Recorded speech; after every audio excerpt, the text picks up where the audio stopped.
மாண்புமிகு துணை முதல்வர் அவர்களின் பிறந்தநாள் விழாவும் நம் 4 ஆண்டு சாதனை வளர்த்த தெருமுனை பிரச்சாரத்திற்கு தலைமையேற்று அண்ணன் அறிவழகன் அவர்களை நடத்துமாறு கேட்டுக்கொள்கிறேன். அதை நான் வழிபடுகிறேன். வரவேற்புரை ராமலிங்கம்.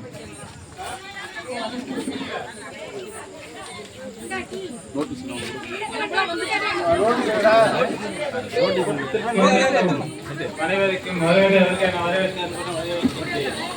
வணக்கம்.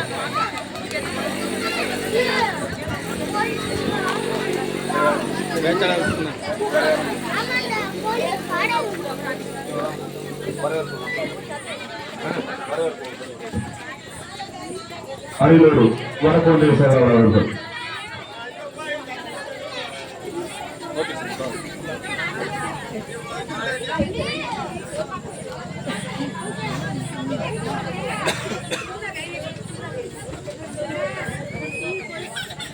அனைவருக்கும் மாலை வணக்கம். நம்முடைய தமிழக முதல்வர் அவர்கள் ஆணைக்கிழங்க நம்முடைய மாவட்ட கழக செயலாளருமாகிய போக்குவரத்துத்துறை மின்சாரத்துறை அமைச்சராகிய அவருடைய உரையாற்றின்படி நம்முடைய வருங்கால முதல்வர் அண்ணன் உதயநிதி ஸ்டாலின் அவர்கள் 40 தெருமுனை பிரச்சார கூட்டத்திற்கு வந்திருக்கக்கூடிய என்னுடன் வந்திருக்கக்கூடிய ஒன்றிய கழக பொறுப்பாளர்களே,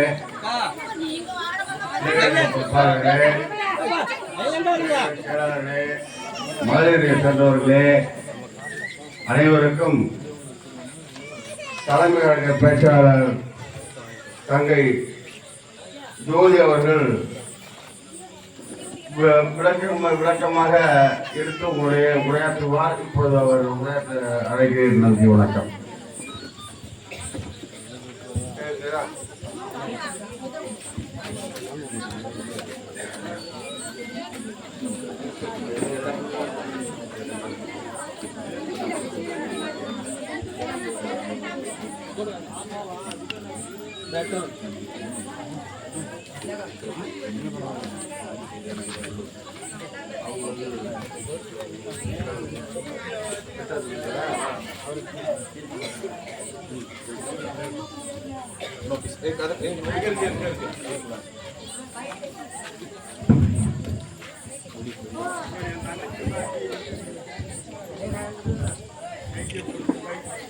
மானமும் அறிவும் பெரியதென சொன்ன தந்தை பெரியாரை வணங்கி, தமிழினத்தின் திசை காட்டி பேரறிஞர் அண்ணாவை வணங்கி, திராவிட தத்துவத்தின் விதைகள் முத்தமிழ் அறிஞர் நம் கலைஞரை வணங்கி, நம் திராவிட நாயகர் நம் முதல்வரை வணங்கி, அரியலூர் வடக்கு ஒன்றிய நன்றி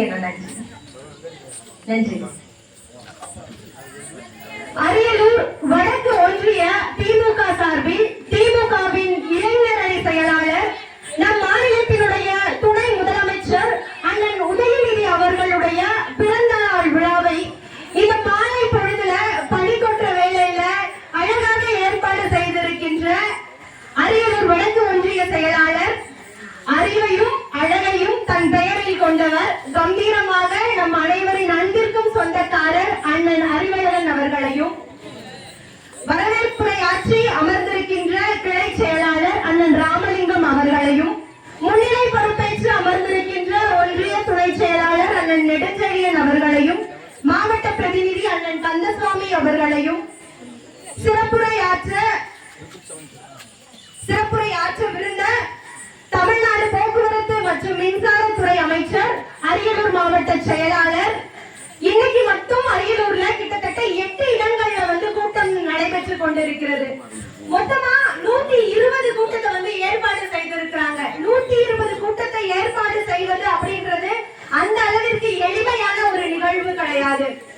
அது மட்டும் இல்லாம அரியலூர் மாவட்டம் தான் நம்ம மாநிலத்திலேயே 12ஆம் வகுப்பு தேர்ச்சி பெற்றவர்களுடைய விகிதத்தில் முதலிடத்தை பெற்றிருக்கிற ஒரு மாவட்டமா இருக்கு. இப்படி கல்விக்கு முக்கியத்துவம் கொடுக்கிற ஒரு மாவட்டமாக நம்முடைய மாணவர்கள், இளைஞர்கள் எல்லாமே சுபவி ஐயா நடத்துற திராவிட பள்ளியில அதிக எண்ணிக்கையில் நம்முடைய மாணவர்களை சேர்த்து விடுற நம்முடைய அமைச்சர் அண்ணன் சிவசங்கர் அவர்களையும்,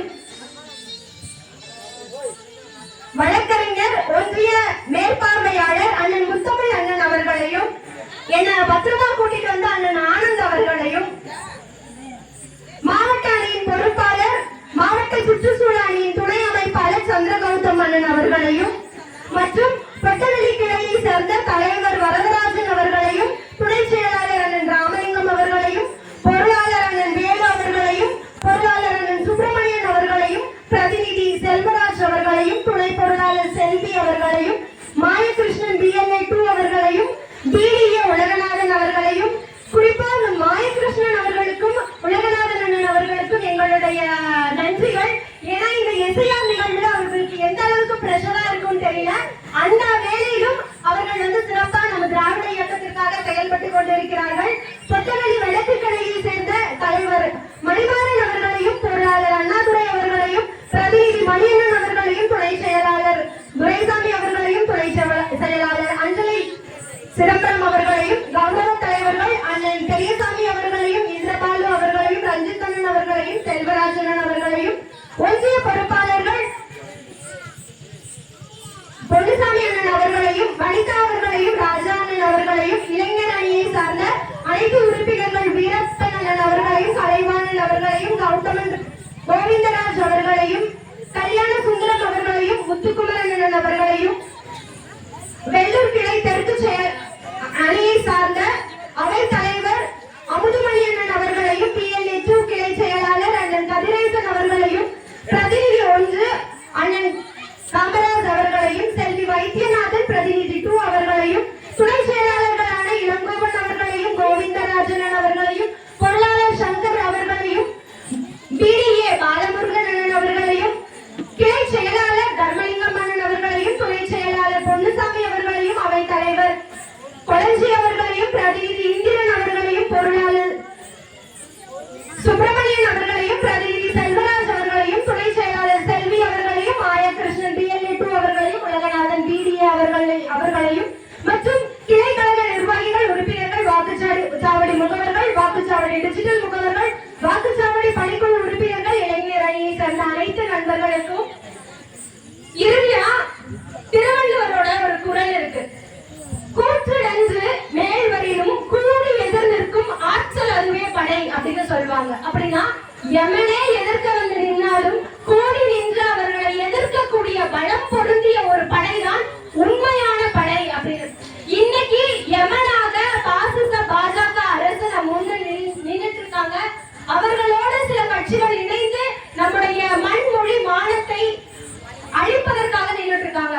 அவங்களை எதிர்த்து தலைவரே சொல்லலனாலும் நம்ம எல்லாம் ஒன்று திரண்டு ஒரு படையாக நிற்கிறவர்கள் கலைஞரின் உயிரினும் மேலான அன்பு உடன்பிறப்புகள். அப்படி இருக்கிற இங்க இருக்கிற எல்லா உடன்பிறப்புகளையும் பொதுமக்களையும் வணங்கி என்னுடைய உரையை தொடங்குறேன். இங்க இத்தனை கூட்டம் வந்திருக்கோம். நம்ம எதற்காக இங்க வந்திருக்கோம்? உதயநிதி அண்ணன் அவர்களுடைய பிறந்த நாளை கொண்டாடுறதுக்காக நம்ம இங்க வந்திருக்கோம். எதுக்காக அப்படின்ற ஒரு கேள்வி எழுப்பப்படுதுல. இந்தியாவுல கிட்டத்தட்ட 28 துணை முதல்வர்கள் இருக்காங்க. ஆனா இந்த பாஜக அரசை கதற விடுற நம் இணை எதிரிகளுக்கு சிம்ம சொப்பனமாக இருக்கிற மழை புயல் வெள்ளம் வந்தா களத்துல இறங்கி போராடுறது யாரு? நம்முடைய துணை முதல்வர் தானே. இத மாதிரி ஒரே துணை முதல்வராக களத்தில் இறங்கி செயல்படுகிற முதல்வர் நம்முடைய துணை முதல்வர் அண்ணன் உதயநிதி அவர்கள் மட்டும்தான். அதனால அவரோட பிறந்த நாள் நம்ம இங்க கொண்டாடுறோமானா அப்படின்னா நிச்சயமா இல்ல. இன்னைக்கு இவ்வளவு பெண்கள் இங்க கூடியிருக்கும்ல, பெண்களுக்கு தமிழ்நாட்டை பொறுத்தவரை குடும்பத்தில், இந்த சமுதாயத்தில், அரசியலில், ஏன் இந்த கூட்டத்துல கூட பெண்கள் தான் அதிகமா இருக்காங்க. பெண்களுக்கு இந்த மேடையில் பெண்ணாக எனக்கு இடம் இருக்கிறது என்றால் அதற்கு காரணம் கலைஞர் என்கின்ற மகத்தான மாமனிதர். நம்மளோட அம்மா, அப்பா, புருஷன், ஏன் பெற்ற புள்ள கூட சொத்துரிமையை பத்தி யோசிக்கல. இன்னைக்கு பெண்களுக்கு சொத்தில் சம உரிமையை தந்ததுல இருந்து மகளிர் சுய உதவி குழுக்களை சிறப்பாக செயல்படுத்தி உள்ளாட்சி அமைப்புகளில் பெண்களுக்கு இடம் இருக்கிறது என்றால் அதற்கு காரணம் கலைஞர். அந்த மகத்தான மாமனிதனுடைய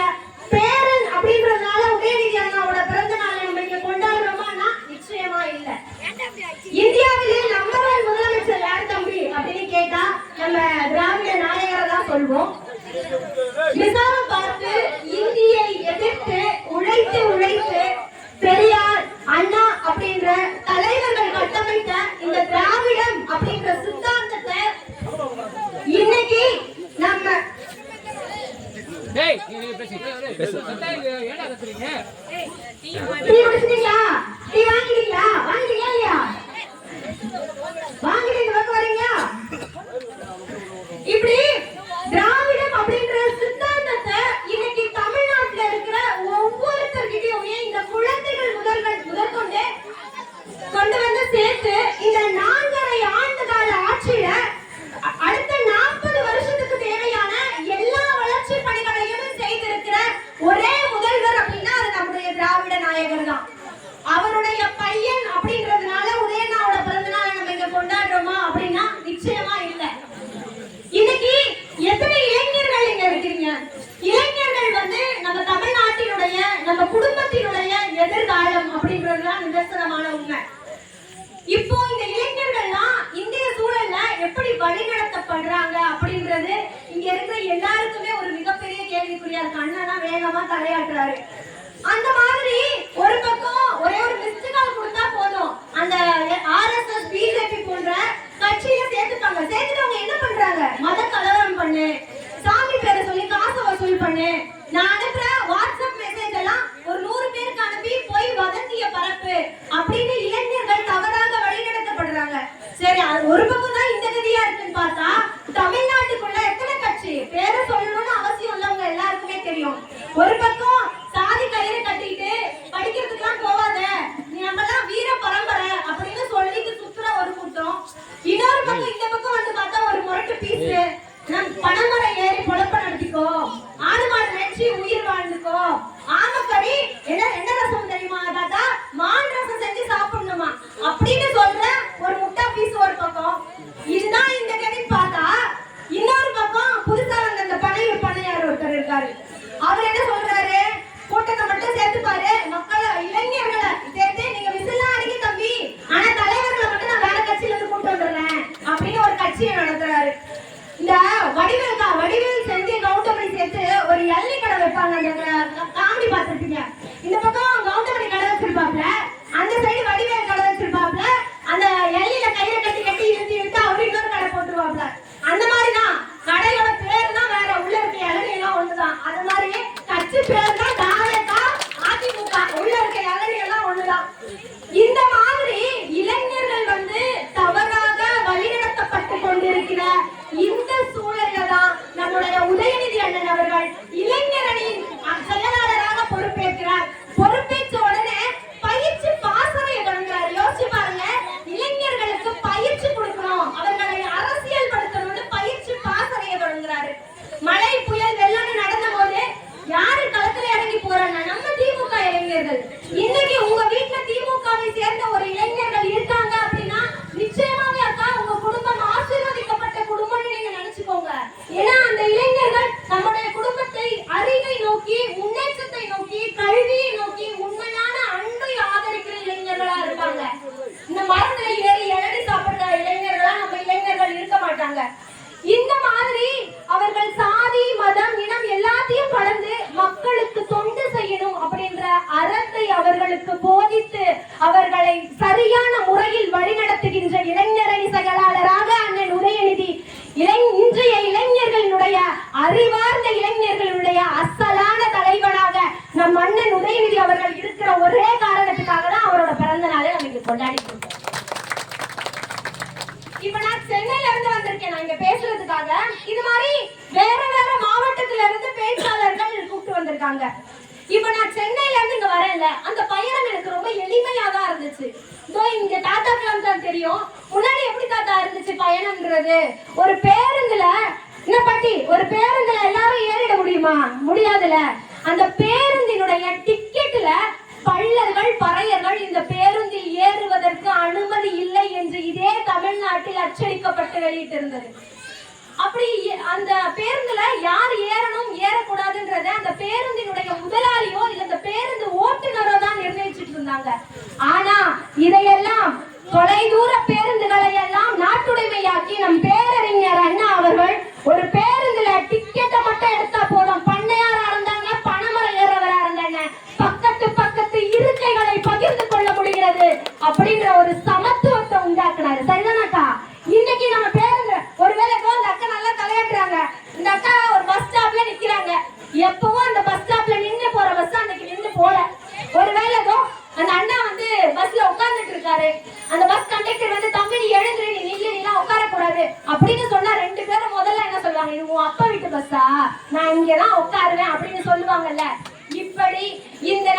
வருகிற நியாயமான கோபத்தை, மான உணர்ச்சியை நமக்கு வளர்த்தெடுத்த இயக்கம் இந்த திராவிட முன்னேற்ற கழகம். இதெல்லாம் தாண்டி நம் கலைஞரை என்ன பண்றாருன்னா, ஏன் தொலைதூர பேருந்து, எல்லா பேருந்துகளையும் நாட்டுடைமையாக்கு அப்படின்னு எல்லா பேருந்துகளையுமே நாட்டுடைமையாக்குறாரு. இன்னைக்கு ஒவ்வொரு கிராமத்துல இருக்கிற கடை கோடி வீட்டுல இருக்கிற படிக்கட்டுகள் வரை சாலையை அமைத்து மினி பஸ் விடுறாரு. அது மட்டும் இல்லாம நம்முடைய திராவிட நாயகர், நம்முடைய முதல்வர் அவர்கள், அவர் ஆட்சி பொறுப்பேற்றோட முதல்ல போடுற கையெழுத்து மகளிருக்கான விடியல் பயணம். இந்த விடியல் பயண திட்டத்துக்கு முன்னாடி இதுல எத்தனை பேருக்கு அக்கம் பக்கத்துல நடக்கிற விசேஷத்துக்கு போயிருப்போம்? ஏதாவது ஒரு ஃபங்க்ஷன்னா வீட்டுல இருக்க ஆம்பளைங்களை போயிட்டு வர சொல்லுவோம். அவங்களே சொல்லுவாங்க நான் போயிட்டு வந்துடுறேன் அப்படின்னு. ஆனா இன்னைக்கு ஒரு விசேஷம் நடக்குதுன்னா நம்ம அக்கம் பக்கத்துல பேசி பொம்பளைங்க எல்லாம் சேர்ந்து அந்த ஸ்டாலின் ஐயா பஸ்ல ஏறி போயிட்டு வரோம்ல. இப்படி விடியல் பயண திட்டத்துக்கு பிறகுதான் கல்விக்காக, வேலைக்காக, மற்ற நிகழ்வுக்காக பெண்கள் வீட்டில் இருந்து விடியலை தேடி இந்த உலகத்தை பார்க்க ஆரம்பிச்சிருக்காங்க. இப்போ சமீபத்துல இங்க அரசு பள்ளியில படிக்கிற மாணவர்கள் நிறைய இருப்பாங்க அப்படின்னு நினைக்கிறேன். இப்போ சமீபத்துல தனியார் பள்ளியில படிக்கிற மாணவர்களுக்கு தானே தனியார் பேருந்து வந்து அழைச்சிட்டு போவோம். இப்போ அரசு பள்ளியில படிக்கிற மாணவர்களுக்கும் அரசு பள்ளியில இருந்து பேருந்துகள் வந்து மாணவர்களை அழைச்சிட்டு போற மாதிரி ஒரு திட்டத்தை பஸ்ஸ இப்போ நம்ம துணை முதல்வர் அவர்கள் சென்னையில தொடங்கி வச்சிருக்காரு. சென்னையில தொடங்கி வைத்ததோடு கூட நம்ம அரியலூர்லயும் 2 பகுதிகளில் வந்து அரசு பேருந்துகள், அரசு பள்ளியில படிக்கிற மாணவர்களுக்காகவே தனிப்பட்ட முறையில பேருந்துகள் 2 வந்து விட்டுருக்காங்க. இப்படி யோசிச்சு பார்த்தோம் அப்படின்னா போக்குவரத்து துறையை மட்டும் எடுத்துட்டாலே போக்குவரத்து துறையில ஒரு மிகப்பெரிய சாம்ராஜ்யத்தையே இந்த திராவிட இயக்கம் வந்து செஞ்சுட்டு இருக்கு. அதற்கு சாரதியாக நம்முடைய போக்குவரத்து துறை அமைச்சர் அண்ணன் சிவசங்கர் அவர்கள் அந்த போக்குவரத்து துறையை சிறப்பாக செயல்படுத்தி கொண்டிருக்கிறார் அப்படின்றதுதான் நம்ம உண்மையா இருக்கு. சரி, இப்போ ஃப்ரீ பஸ் விட்டாச்சு, தன்னைய பஸ் வந்துச்சு, நம்ம போறோம், ஏறி வரோம். வழி செலவுக்கு காசு வேணும்ல, வீட்டுல இருக்க பிள்ளைங்களுக்கு ஏதாவது வாங்கிட்டு வருவோம்ல, அப்ப காசு வேணும். என்ன பண்றது? இத்தனை ஆம்பளைங்க இருக்காங்கல்ல, ஒரு 100 ரூபாய் எதுவுமே காரணம் கேட்காம கேட்டா கொடுத்துருவீங்களா? அண்ணன் சிரிக்கிறார், கொடுக்க மாட்டாரு போல. அப்போ நம்ம வீட்டுல போய் நம்ம கணவர்கிட்டயோ இல்ல அண்ணன் கிட்டயோ தம்பி கிட்டயோ அப்பா கிட்டயோ தாத்தா கிட்டயோ ஒரு 100 ரூபாய் வேணும்னா என்ன சொல்லி கேட்கணும்? பிள்ளைங்க படிப்புக்கு வேணும், ஒரு புக்கு வாங்க வேணும், நோட்டு வாங்க வேணும், வளையல் வாங்க வேணும், பொட்டு வாங்க வேணும், அரிசி வாங்க வேணும், கேஸ் வாங்க வேணும். அந்த காரணத்தை சொன்னாதான் அவங்க காசு தருவாங்க. காரணம் சொல்லாம அவங்களும் காசு தர மாட்டாங்க. காரணம் சொல்லாம கேட்கவுமே நமக்கு கொஞ்சம் சங்கடமா இருக்கும். ஆனா நம்ம கிட்ட எந்த காரணத்தையும் கேட்காம மாசம் மாசம் 1000 ரூபாய நம்மளோட வங்கி அக்கௌண்ட்டுக்கு கொடுக்கிற ஒரே முதல்வர் நம்முடைய திராவிட நாயகர் தானே. நிறைய பேர் சொல்லலாம் அந்த 1000 ரூபாய் பெரிய காசா அப்படின்னு சொல்லிட்டு. ஆனா நிச்சயமாவே ஒருவேளை சாப்பாட்டுக்காக காசு இல்லாம அடுத்த வேலை சேர்த்து சாப்பிட்டுக்கலாம்னு நினைச்ச அக்காமார்களுக்கு, தன் குழந்தை கேட்கும் போது எதையுமே வாங்கி தர முடியலையே அப்படின்னு நினைச்ச அம்மாமார்களுக்கு, ஏன் அண்ணனுக்கோ தம்பிக்கோ அப்பாக்கோ அவசரத்துல நம்மளால ஒரு 500 1000 கொடுத்து உதவி பண்ண முடியலையே நினைச்ச மனைவிமார்களுக்கு அந்த 1000 ரூபாய் பல வழிகளில் உதவி செஞ்சுட்டு தான் இருக்கு. சரி, இப்போ ஸ்டாலின் ஐயா பஸ்ல ஃப்ரீயா போயாச்சு, வழி செலவுக்கு காசும் இருக்கு. வீட்டுக்கு வந்து பிள்ளைங்களுக்கு கொடுக்கலான்னு பார்த்தா வீட்டுல இருக்க பிள்ளைங்க ரிமோட்டுக்கு சண்டை போடுங்க. இதுல எத்தனை பிள்ளைங்க ரிமோட்டுக்கு வீட்டுல சண்டை போடுவீங்க? எல்லாம் திரும்பி கைய பாருங்க. இப்போ இங்க இருக்கிற எல்லார் வீட்லயுமே டிவி இருக்குல்ல. ஆனா முன்னாடி எல்லாம் எல்லார் வீட்லயும் டிவி இல்ல. ரொம்ப முன்னாடி ஒரு 30 வருஷத்துக்கு முன்னாடி வச்சுக்கோங்களேன். யாரெல்லாம் இங்க சாயந்தரம் 6 மணிக்கு வெள்ளிக்கிழமை அந்த ஒளியும் பாக்குறதுக்காக இன்னொரு வீட்டு டிவி, இன்னொரு வீட்டுல ஜன்னல் முன்னாடியோ கதவு முன்னாடியோ காத்து கிடப்போம். அந்த டைம்ல அவங்க வீட்டு வேலையும் நம்மளாம் சேர்ந்து செய்யற மாதிரி இருக்கும். ஒருவேளை அந்த அம்மா முறுக்கிச்சுன்னா அவ்வளவுதான், டிவி அமைச்சு போட்டு ஜன்னல் காத்துட்டு உள்ள போயிடும். இப்படி நம்மை விட அவர்களை உயர்ந்தவர்களா காமிச்சது ஒரு டிவி தானே. அதையெல்லாம் ஒரே இரவுல எல்லாருக்கும் டிவி கொடுத்து யாருமே உயர்ந்தவர்கள் இல்ல, தாழ்ந்தவர்கள் இல்ல, நாம் அனைவருமே சமம் அப்படின்னு சொன்னவர் நம்முடைய கலைஞர் அவர்கள். அதுக்கப்புறம் தான் சொல்ல போனா நிறைய கிராமங்கள்ல கலைஞரையா டிவியை வாங்கினதுக்கு அப்புறம் தான் மின்சாரத்தையே எடுத்தாங்க. அந்த மாதிரி அவருடைய ஒவ்வொரு திட்டத்திலையுமே நம்மளுடைய முன்னேற்றத்திற்காக செயல்பட்டவர் தான் நம்முடைய கலைஞர் அவர்கள். இப்போ கலைஞரையா கிட்ட வந்து ஒருத்தர்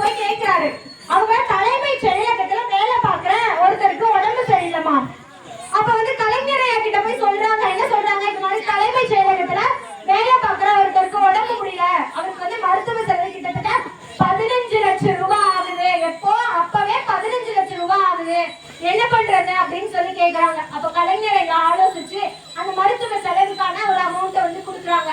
அப்போ ஒரு தலைவர் என்ன யோசிக்கிறாரு தெரியுமா? என் பக்கத்துல இருக்காரு இவரு, நான் பார்க்கக்கூடிய தூரத்துல இருக்காரு, அவரோட பிரச்சனையை கேட்கக்கூடிய தூரத்துல இருக்காரு. ஆனா என் மக்கள் என்ன பார்க்க முடியாத தூரத்துல இருக்கவங்க, என்கிட்ட பேச முடியாம இருக்க தூரத்துல இருக்கவங்க, அவங்களுடைய மருத்துவ செலவுக்காக என்ன பண்ணுவாங்க அப்படின்னு நம்ம கலைஞரை கொண்டு வந்த திட்டம் தான் கலைஞர் காப்பீட்டு திட்டம். இன்னைக்கு நம்முடைய முதல்வர் அந்த முதலமைச்சர் மருத்துவ காப்பீட்டு திட்டமா மாத்திருக்காரு. இப்படி நம்மளுடைய ஆரோக்கியத்துல நம்முடைய உடல் நலத்துல ஒரு அக்கறை இருக்கிற ஒரு இயக்கம் அப்படின்னா அது திராவிட இயக்கம் தான். இப்ப சமீபத்துல ஒரு நிகழ்வு நடந்திருக்கு. பீகாரை சேர்ந்த ஒரு தொழிலாளி இங்க வந்து வேலை பார்க்கிறாரு. அப்படி வேலை பார்க்கிறவரு ரயில்ல பயணம் செய்யும் போது அவரோட 2 கையுமே போயிடுச்சு. இடது கை இருக்குல்ல, இடது கை தோள்பட்டையில இருந்தே கலண்டு விழுந்துருச்சு.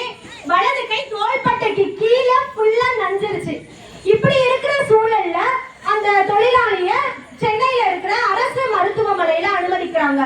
தொடர்ந்து 14 மணி நேரங்கள் அவருக்கு சிகிச்சை வழங்கப்படுகிறது. சிகிச்சை வழங்கினதுக்கு அப்புறமா அந்த அரசு மருத்துவர்கள் என்ன சொல்றாங்க, இவருக்கு மாறு கை மாற்று அறுவை சிகிச்சை செய்யணும் அப்படின்னு சொல்றாங்க. இதுவரைக்கும் உலகத்திலேயே 10 இடங்கள்ல தான் மாறுகை மாற்று அறுவை சிகிச்சை செய்யப்பட்டிருக்கு. அதுல இந்தியாவில அரசு மருத்துவமனையில செய்யற முதல் அறுவை சிகிச்சை நம்ம அரசு மருத்துவமனையில நடந்துட்டு இருக்கு. இப்போ அதுல என்ன அப்படின்னா அவரோட இடது கைய பொருத்த முடியல, தோள்பட்டையோட சேர்த்து பொருத்த முடியல. ஆனா வலது கை தோள்பட்டைக்கு கீழே தான் நஞ்சிருக்கு. அதனால இடது கையா வலது கையா பொருத்தி அந்த அவரோட மூளை வந்து அவரோட இடது கையா வலது கையா நினைச்சு செயல்படுறதுக்காக அவர் இப்ப மருத்துவர்களோட கண்காணிப்புல இருக்காரு. ஒரு கொஞ்ச நாட்கள்லயே அவருடைய வீடியோக்கள் இணையதளங்கள்ல வரும். அதை பார்க்கும் போது நீங்க இந்த மேடையை வந்து நினைவு வச்சுக்கோங்க. இப்படி மருத்துவத்துல நம்முடைய உடல் நலன்ல அக்கறை கொண்டு செயல்படுகிற ஒரு இயக்கம் அப்படின்னா அது இந்த திராவிட இயக்கம் மட்டும்தான். இந்தியாவிலேயே நம்பர் 1 முதலமைச்சர் அப்படின்றது நம்ம முதலமைச்சர் தான்.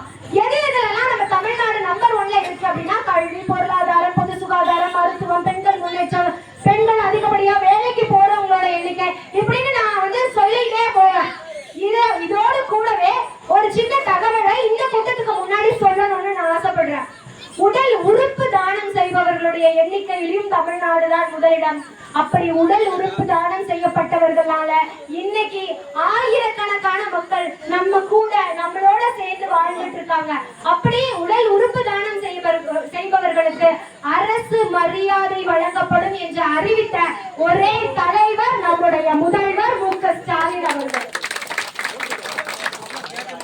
இப்போ விளையாட்டுத்துறை நம்முடைய உதயனா விளையாட்டுத்துறையினுடைய அமைச்சரா இருக்காரு.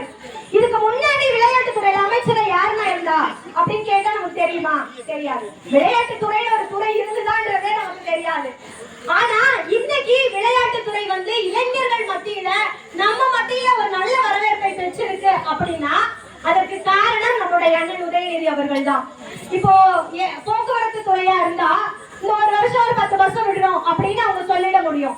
பொதுப்பணித்துறையா இருந்தா நாங்க இந்த சாலைகள்லாம் அமைக்கிறோம், மக்களுக்காக இந்த நலத்திட்டங்கள்லாம் செய்யறோம் அப்படின்னு அவங்க சொல்லி அதை செயல்படுத்த முடியும். ஆனா விளையாட்டு துறையில நான் மாணவர்களை ஊக்கப்படுத்தி ஒரு 10 தங்கப்பதக்கம் 10 வெளிப்பதக்கம் வாங்குறேன்னு சொல்ல முடியுமா அப்படின்னா நிச்சயமா சொல்ல முடியாது. ஆனா அந்த மாதிரி இருக்கிற சூழல்லையும் விளையாட்டுல ஆர்வம் இருக்கிற இளைஞர்களை கண்டறிந்த அந்த தம்பி நல்லா கவனிக்கிறாரு. விளையாட்டுல உனக்கும் ஆர்வம் இருந்தால் இந்த திராவிட இயக்கம் உங்களை கை தூக்க தயாராக இருக்கிறது. இந்த மாதிரி விளையாட்டுல ஆர்வம் இருக்கிற இளைஞர்களை கண்டுபிடிச்சு அவர்களை ஊக்கப்படுத்தி, ஏன்னா இப்ப சமீபத்துல வந்த ரப்பர் பந்து இன்னொரு படம் என்னப்பா இப்ப ரீசெண்டா ஒரு படம் வந்தது தெரியலையா?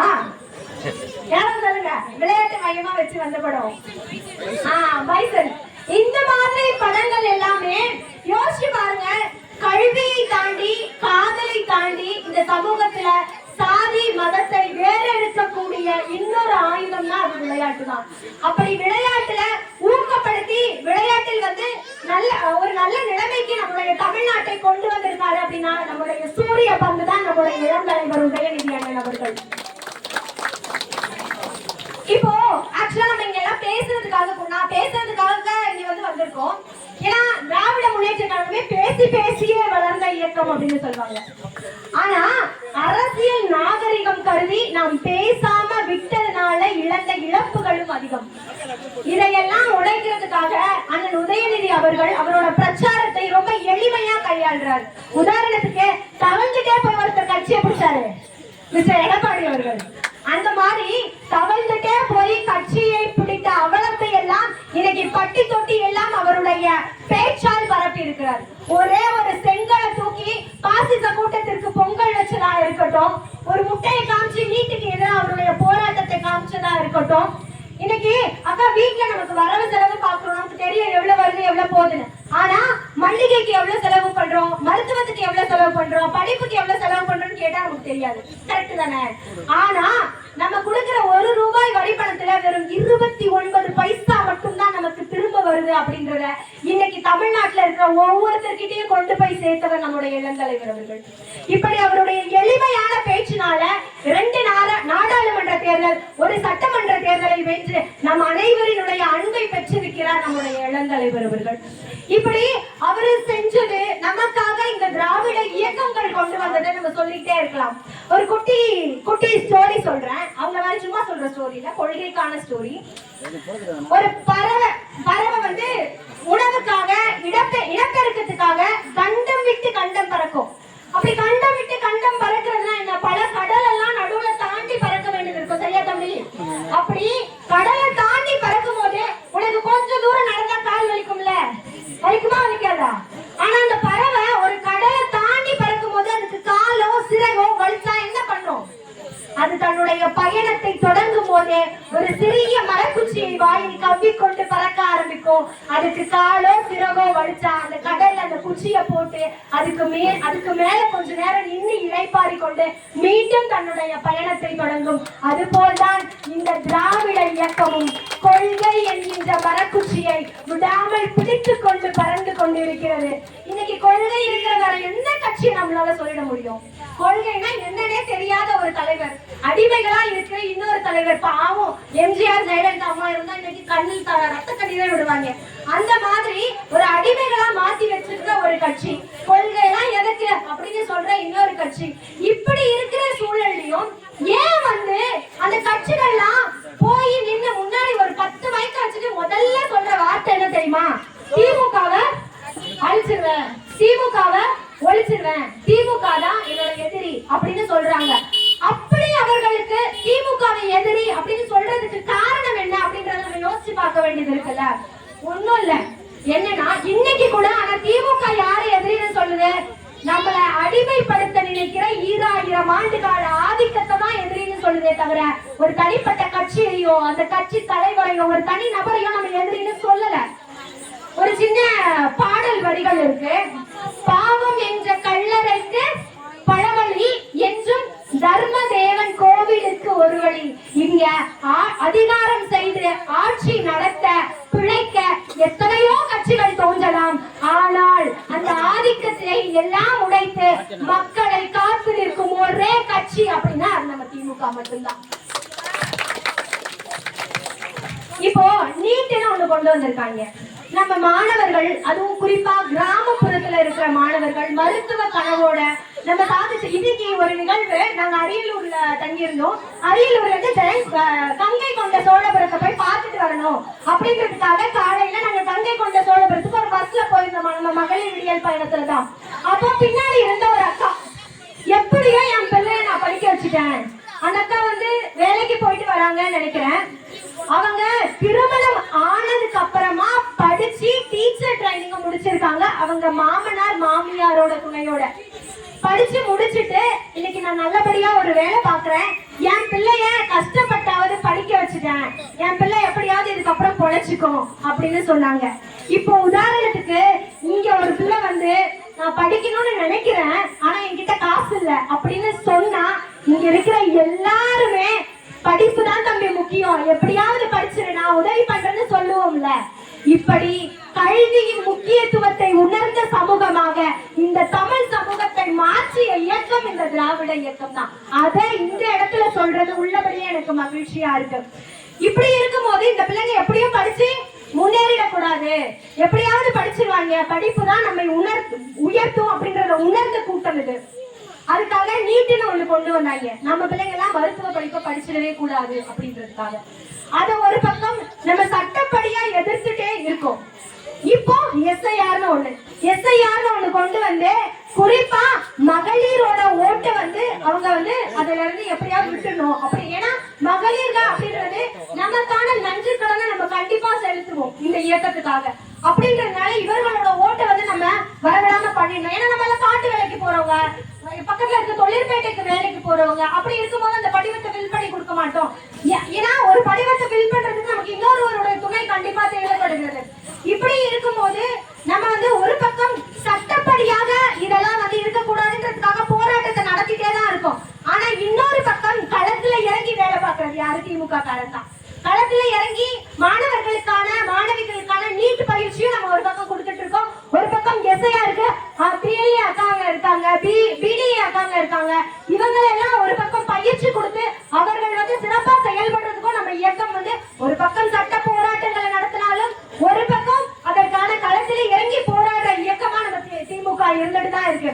இப்போ கலைஞர் ஐயாவோட ஒரு வரிகள் எனக்கு ஞாபகம் வருது. 77 ஆண்டுகளாக நாம் பெற்ற சுதந்திரத்தில் தகுதிக்கும் திறமைக்கும் தரப்பட்ட வாய்ப்புகளில் பெற்றதென்ன, இழந்ததென்ன, கிழித்ததென்ன, தைத்ததென்ன, கிழித்து தைத்ததுதான் என்ன என்ன என்ன. எதற்காக இந்த திறமை என்று ஒருபோதுமே நாம் கேட்டதில்லை. எதற்காக இந்த திறமை என்று ஒருபோதுமே நாம் கேட்டதில்லை. ஏகலையன் வித்தை கற்க இந்த சாத்திரமும் அனுமதிக்கவில்லை. அவன் வில்லில் விஜயனை வெல்வான் என்று அவன் கட்டை விரலை காணிக்கையாக கேட்டதென்ன நியாயம்? தவம் செய்தான் சமூக சூத்திரன், அவன் தகுதி அவனுக்கு ஏது என்று கூறி அவன் தலையை வெட்டி சாய்த்த கதை ராமபிரான் வரலாறு என்றோ. கட்டை விரலோ தலையோ, கட்டை விரலோ தலையோ காணிக்கையாக இந்நாளில் எவனும் கேட்டால் பட்டை உரியும் சுடுகாட்டில் அவன் கட்டை ஏதும் சொன்னார். அந்த மாதிரிதான் இன்னைக்கு நம்முடைய திறமையையும் தகுதியையும் அழிக்க நினைத்து நம் தமிழ் மொழியை, மண்ணை, மானத்தை சிதைக்க நினைக்கிறவர்களுக்கெல்லாம் பட்டை உரியும் சுடுகாட்டில் அவர் கட்டை வேகும் அப்படின்ற கலைஞருடைய வரிகளை நம்ம ஒவ்வொரு இடத்திலையும் சொல்ல வேண்டியது இருக்கு. இறுதியாக இந்த தகவலோட நான் முடிச்சுக்கிறேன். இப்போ நம்ம வந்து எல்லா வழிகளிலுமே வந்து நம்ம மக்களுக்காக இயங்கிட்டு இருக்க ஒரு இயக்கம் அப்படின்னா அது திமுக மட்டும்தான். எப்பெல்லாம் வடக்குல இருந்து நம்ம மண்ணை நோக்கி அடிக்க, நம் மண்ணை, மொழியை சிதைக்க நினைக்கிறார்களோ அப்பெல்லாம் தெற்கே ஒரு இனம் இருக்கு, தனியே அதற்கு ஒரு குணம் இருக்கு அப்படின்றத அண்ணாவும் கலைஞரும் தளபதியாரும் நம் இளம் தலைவரும் தொடர்ந்து போராடி நிரூபிச்சுட்டே தான் இருக்காங்க. எதுக்காக போராடணும் அப்படின்னு சிலர் கேட்கலாம். அவங்க சொல்றதுக்கு நீங்க மண்டையாட்டிட்டு போக வேண்டியதானே அப்படின்னு அடிமைகளா கேட்கலாம். ஆனா இந்த போராட்டம் இன்னைக்கு நேத்துக்கல்ல, கிட்டத்தட்ட 2000 ஆண்டுகளாக நடந்துட்டு இருக்க போராட்டம். எதுக்குன்னு நம்ம யோசிச்சு பார்த்தோம்னா, ஒரு மாநிலம் தன்னுடைய மொழியையும் இனத்தையும் விட்டு கொடுத்தா அப்படின்னா அந்த மாநிலத்தினுடைய நிலை என்ன அப்படின்றதுக்கு சமீபத்துல மணிப்பூர்ல நடந்த நிகழ்வு தான் நமக்கு அதுக்கு சாட்சியா இருக்கு. அப்படிப்பட்ட ஒரு நிகழ்வை தமிழ்நாட்டுல நிகழ்த்திடணும் அப்படின்றதுக்காகத்தான் சில சதிகார கூட்டங்கள் சந்தர்ப்பத்தை எதிர்பார்த்து கொண்டு விஷ பாம்புகளை போல காட்சி தந்து கொண்டிருக்கின்றன. ஒருவேளை நம்ம அதை ஏத்துட்டோம் அப்படின்னா இனிவர எதிர்காலங்கள்ல அடிமைகள் தான் நம்ம ஆட்சிப்படுத்துற மாதிரி இருக்கும். இப்போ இங்க இருக்கிற எல்லா அண்ணன்மார்களையும், தாத்தாக்களையும், அக்காக்களையும், அம்மாக்களையும் பார்த்து ஒன்னே ஒண்ணுதான் கேட்கிறேன். நீங்க உங்க குழந்தைங்களுக்கு என்ன சேர்த்து வைக்கணும்னு நினைக்கிறீங்க? ஒரு பெரிய காரு, ஒரு பெரிய பங்களா, ஒரு வீடு நிறைய நகை, அதெல்லாம் சேர்த்து வச்சிடலாமா? அதுதான் கல்வி செல்வம். இன்னைக்கு இதுதான் இந்த திராவிட இயக்கத்தினுடைய வரலாறு. இங்க எல்லாருமே பேசுறவங்க தான். எல்லாரையும் அறிவியல் பூர்வமாக பகுத்தறிவோடு சுயமரியாதையோடு சிந்திக்கிற ஒரு இயக்கமாக இந்த இயக்கம் இருக்கிறது அப்படின்றது தான் அண்ணனும் ஒரு உதாரணம் தான். இந்த மாதிரி அப்போ உங்க அடுத்த தலைமுறைக்கு நீங்க சேர்த்து வைக்கிற சொத்து அப்படின்னா ஒரு அறிவார்ந்த முடிக்க போறாங்க, அவ்வளவுதான். ஒரு இது வந்து நீங்க உங்க குழந்தைங்களுக்கு சேர்த்து வைக்கிற சொத்து அப்படின்னா ஒரு அறிவார்ந்த சமுதாயத்துல, கல்வியை ஆதரிக்கிற ஒரு சமுதாயத்துல உங்க குழந்தைங்களை நீங்க வளர்க்கிறது தான். அப்படி நீங்க வளர்க்கணும் அப்படின்னு நினைச்சீங்கன்னா நிஜமாவே நீங்கள் வாரி அணைக்க வேண்டிய இயக்கம் இந்த திமுக.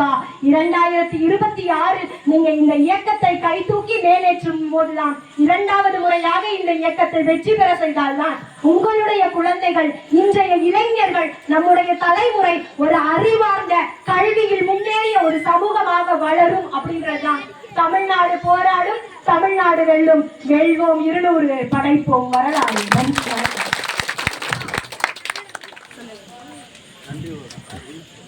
மாவட்ட பிரதிநிதி அண்ணன் பி ரவி அவர்களுக்கு என்னுடைய வணக்கங்கள். அமைப்பு சாரா ஓட்டுநர் அணியின் அமைப்பாளர் அண்ணன் ஜெயக்குமார் அவர்களுக்கு என்னுடைய வணக்கங்கள். மாவட்ட பொறியாளர் அணியின் துணை அமைப்பாளர், நானும் ஒரு இன்ஜினியர் தான், அதனால பொறியாளர் அணியின் துணை அமைப்பாளர் அண்ணன் இளம்பருதி அவர்களுக்கு என்னுடைய வணக்கங்கள். இறுதியாக நன்றி உரை ஆற்றவிருக்கின்ற கிளை செயலாளர், வடக்கு கிளை செயலாளர் அண்ணன் நல்லமுத்து அவர்களுக்கு என்னுடைய வணக்கங்கள்.